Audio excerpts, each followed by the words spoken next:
at it again, and we're back in country, and for the first time we'll do something a little bit different.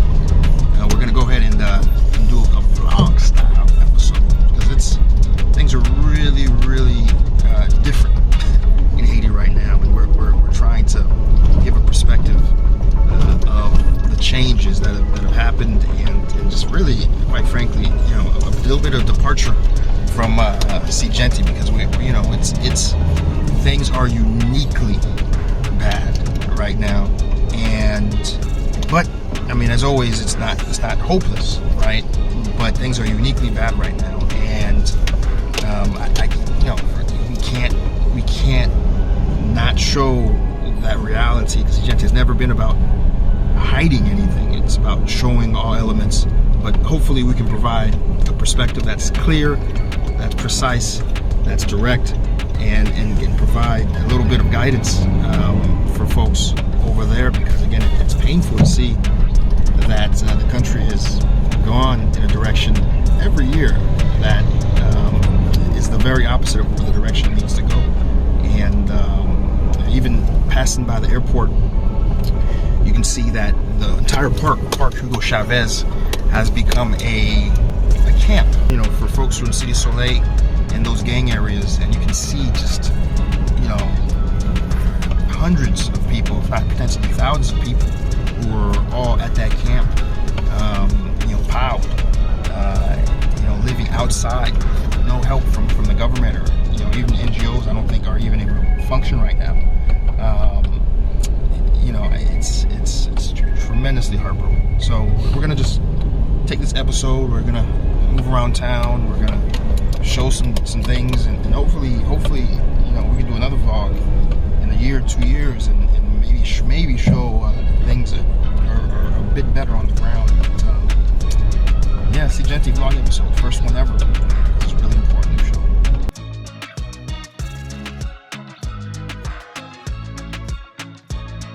So we made it back to my apartment, and I'm just chilling on the balcony. And initial impressions, of course, I feel, as I always feel, I'm in Haiti. I feel at home, right? I feel an internal peace that doesn't exist anywhere else, right? Anywhere else I may visit or go or stay, that feeling's still there, right? But driving around, the roads are dirty, because there's been limited trash collection. You can tell a lot more people are walking because you can't get gas. I've never seen more people walking than ever. Even myself, I just had enough gas really to go to the airport, come back. That's as much gas we could find, and we've had to pay a lot of money for that little bit of gas that we found. I think Sunday. Today is Sunday, and so a lot of things aren't really open per se. But certainly, I think tomorrow I'm gonna try to swing by a market and see what's on the shelves. Mixed feelings to be here, and also mixed feelings because, quite frankly, the way the country is right now, there's nowhere I'm not going anywhere. Even during normal times, I'd go and swing by a restaurant or swing by friends. But honestly, I'm gonna be here in my apartment for the most part, minus some stuff we're gonna do for SeeJeanty while we're here. So this is day 2 now, and we're making some moves around town to kind of see the situation. I'm gonna go to a couple stores. We're behind the camera, of course, and just showing you, the situation in the street right now, because it's something else, man. It's something else. So that's the goal today, is just kind of get around and just see the town on the ground. First stop is a popular hardware store here called MSC Plus, and we're gonna go check out. Get a few things we need. For example, battery water, right, and a few other things.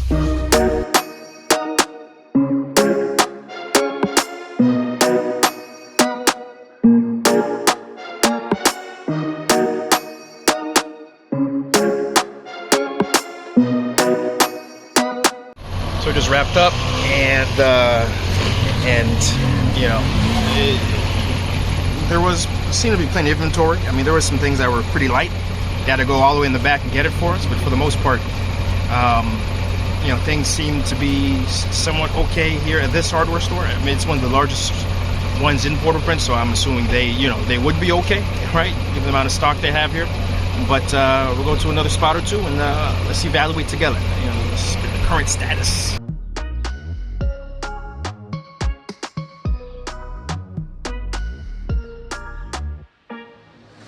Already we tried to go to one of the larger markets here and closed, right? This is a grocery store, closed. I'm gonna try to see if we can get to another one. And the reason why a lot of them are closed because of gas, because a lot of what runs these markets, remember the refrigeration that's in these places, it's 100%, you know, diesel generator. If you can't get diesel, you can't get at a price that makes sense, it means your market's gonna be closed, right?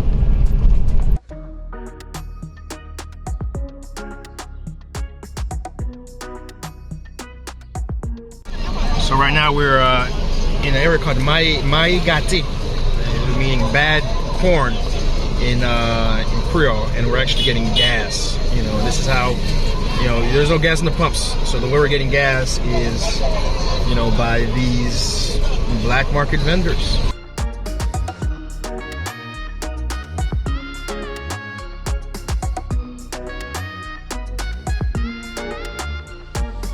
Just past the first market, we're gonna swing by another market. It wasn't too bad actually, you know, didn't have as much meat as I think it usually has. The prices I thought were a bit high. I mean, even for like just one little small piece of fish, it was 1,000 good, which you know, pretty unreasonable for the average Haitian. There was no bread, like it was like a little bit of bread in the market. And I know it's late in the day, and Haitians consume bread. Haitians consume bread a lot, so I'm not sure if there was a decent stock and Haitians bought it out. But beyond that, it seemed more or less in stock. So we're gonna go ahead and take a look at another. We're gonna check out another market, one of the larger markets, and evaluate the situation. So one of the bigger places called Giant, which we're driving right past it right now, is closed. Right, that's a big market. The third biggest probably. We're gonna go basically what I consider probably the second or third maybe second or fourth, depending on volume. But for me, in terms of reputation and places I know, I consider it second. So we're gonna go take a look at this other one and see what's going on there. It was a, you know, for the same thing, a good amount of stuff was in there. It wasn't barren like I expected to see, but you can really see it in the meat. You know, the meat section was just about 1/4 of what is usually in there. You know, and there was no prestige in bottle, only in can form. You know, which is unusual in our prestige-based economy. But overall, there's people in there. It's functioning. But again, there is, and a lot of stuff I saw too. A lot of the produce you can see there. You know, they weren't the freshest. Usually, they're a lot more fresh. And a big amount of produce seem to be a lot more local. Certainly, in these places, you tend to see a lot of, you know, stuff that comes from abroad. You know, I'm not seeing much of that. I'm seeing a lot of local produce, which, you know, I'm all about national production. This might be a one silver lining of this current situation, right?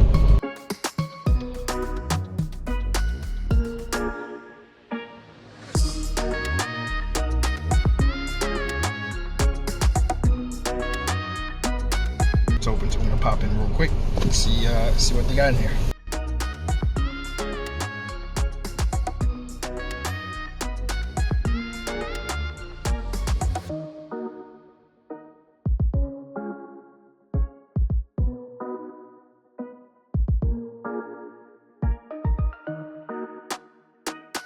It is shoot day.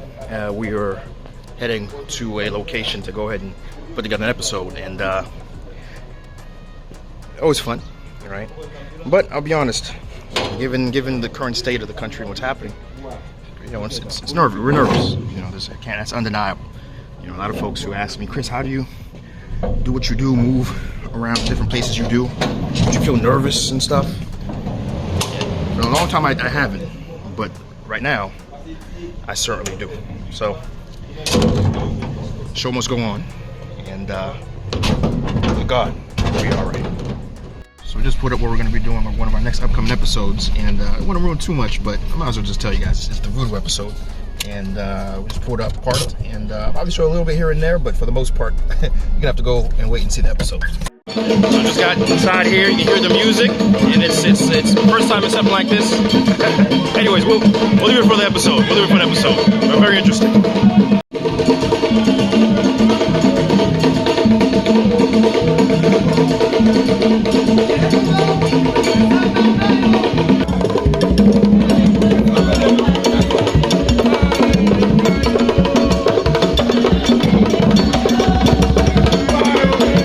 Behind the scenes, we just wrapped up the first part of the Voodoo episode, and right now we have folks about to get in the back of the truck, and with a lot of the tambours, a lot of the different stuff, and then we're gonna go. Next place is gonna be the cemetery. All right, again, this ain't enough. Make sure you watch that episode. It's come after. Should come just a little bit after this vlog drops.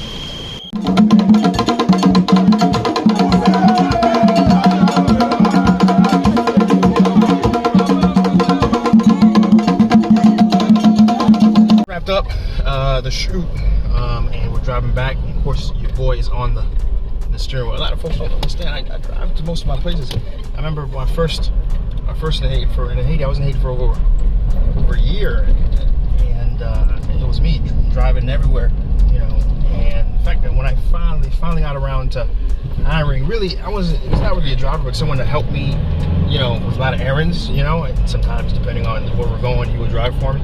I would be showing him, as a como native Haitian, I'd be showing him roads and back roads and places, you know what I mean? So I still drive quite a bit myself when I'm in Haiti, depending on what's going on and where I'm going and what I gotta get done.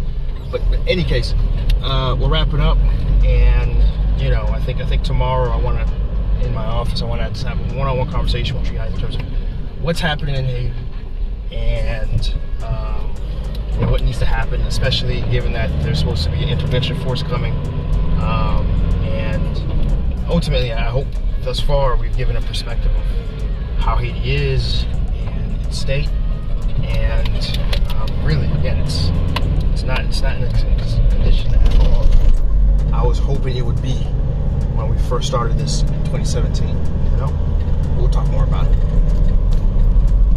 It's morning now, and you know, had to really take some time to gather my thoughts in terms of what's going on in Haiti and what I'm seeing. I mean, you know, the country is still very beautiful, right? I mean, just looking at what I'm looking at right here. Whew, look at that. Look at that. This view from Port-au-Prince Bay all the way over there to Dominican Republic. You know, having a view like this when I'm in Haiti, you know,